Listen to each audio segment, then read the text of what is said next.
नमस्कार, मैं आत्मप्रकाश वर्मा आपका स्वागत करता हूं आपके अपने यूट्यूब चैनल क्यूरियस आईएएस पर, जहां आज हम जानेंगे इंडिया में बजट की हिस्ट्री की। इंडिया में बजट की हिस्ट्री क्या रही है, तो चलिए आइए जानते हैं। सबसे पहले जानते हैं बजट होता क्या है।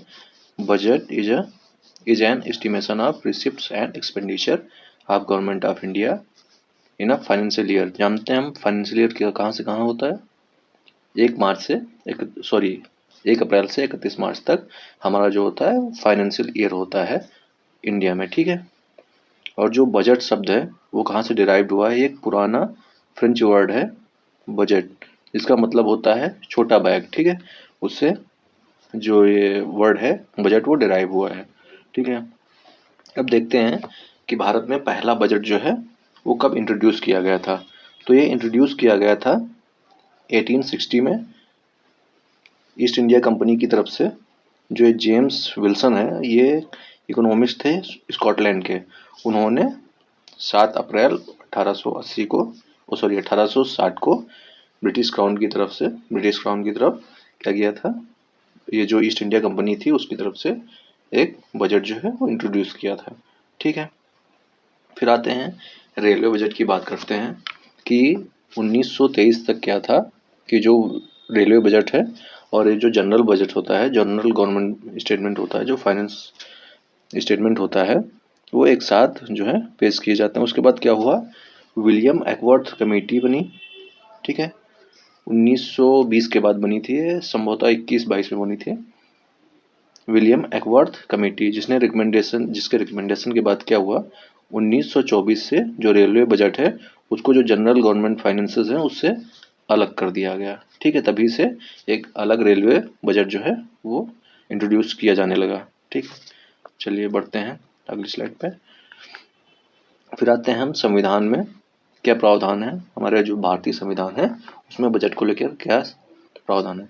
तो आर्टिकल 112 है, वो क्या करता है, ये जो एनुअल फाइनेंशियल स्टेटमेंट है जिसे हम बजट कहते हैं।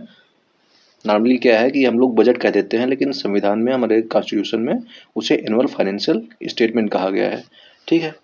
तो मतलब वो उसमें कॉन्स्टिट्यूशन में बजट शब्द का कोई उल्लेख नहीं है, उसमें बजट की बजाय कहा जाता है एनुअल फाइनेंशियल स्टेटमेंट, ठीक है। अब देखते हैं हम जब स्वतंत्र हुए 1947 में, उसके बाद जो पहला रेलवे बजट था, हमारा पहला रेलवे बजट इंडिपेंडेंट इंडिया का, वो किसने प्रस्तुत किया था, वो किया था जॉन मथाई जी ने नवंबर 20 1947 को, ठीक है।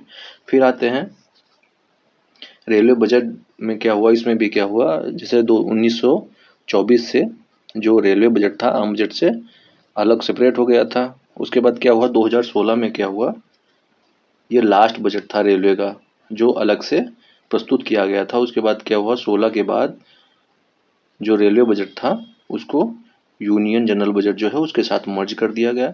सुरेश प्रभु जी ने 2016 में अंतिम बार रेलवे बजट को प्रस्तुत किया था, ठीक है। ये क्वेश्चन याद रखिएगा, ये वनडे एग्जाम में पूछ सकता है।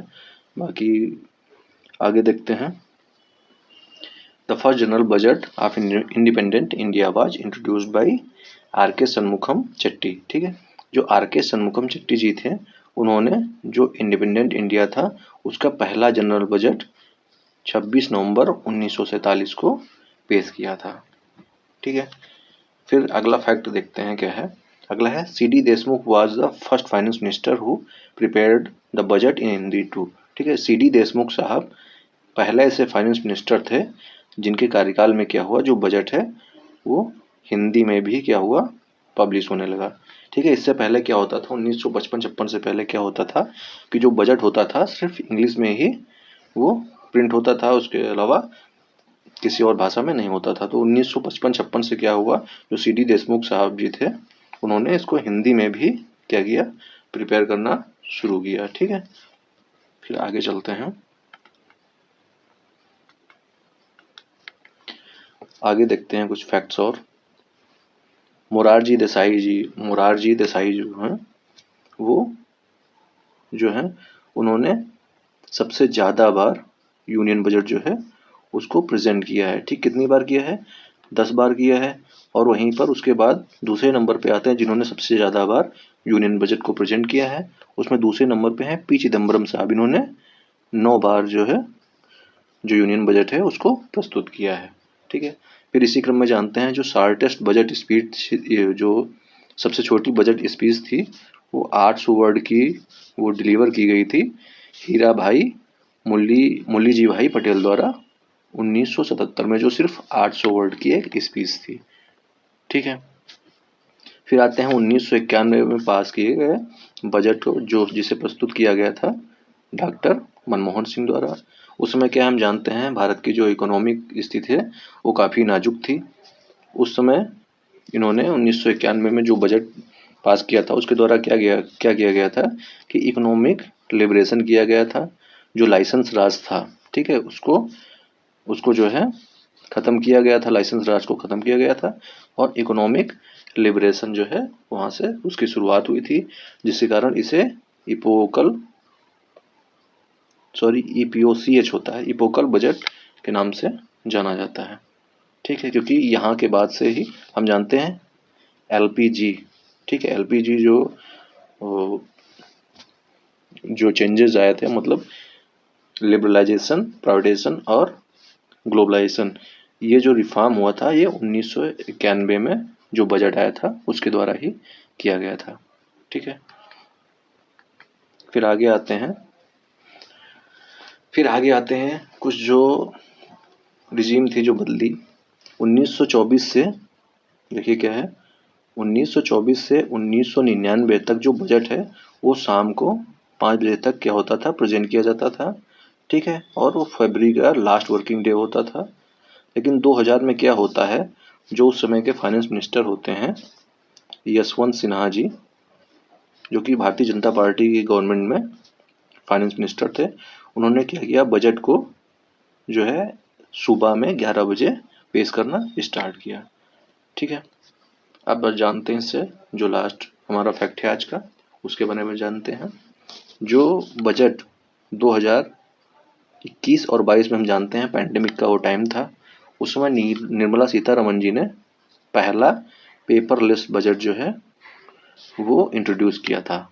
ये पहला पेपरलेस बजट है, इससे पहले कभी भी जो बजट पास किए जाते थे वो हार्ड कॉपी होते थे। ठीक है, इसमें क्या था, ये पेपरलेस बजट था। और ये अगर हम स्पीच की बात करें तो लॉन्गेस्ट स्पीच भी थी, मतलब सबसे लंबी स्पीच थी। बजट भाषण जो होता है वो सबसे लंबा बजट भाषण था, 2 घंटे 42 मिनट का। ठीक है, फिर आते हैं हम अपने आज के क्वेश्चन पे। तो देखिए हमारा आज का क्वेश्चन क्या है, which of the following statement is not true. हमें बताना है कि निम्न में से कौन सा स्टेटमेंट जो है वो सही नहीं है। आप लोग कमेंट बॉक्स में इसका आंसर दीजिएगा। ठीक है, पहला स्टेटमेंट है the last railway budget was presented by Suresh Prabhu. क्या है, सही है या गलत है, आपको बताना है। बी है, Nirmala Sitharaman is the first female finance minister of India. आपका थर्ड जो स्टेटमेंट है वो है Jagjivan Ram presented the railway budget for the most number of times. सबसे ज़्यादा बार जो रेलवे बजट है वो जगजीवन राम जी ने पेश किया था। फिर लास्ट स्टेटमेंट आपका है department of economic affairs is responsible for producing the budget. आपको इसमें से बताना है कि कौन सा जो स्टेटमेंट है वो सही नहीं है। ठीक है, अगर आपको ये वीडियो अच्छा लगा हो तो लाइक करें, शेयर करें और चैनल को सब्सक्राइब करें। धन्यवाद।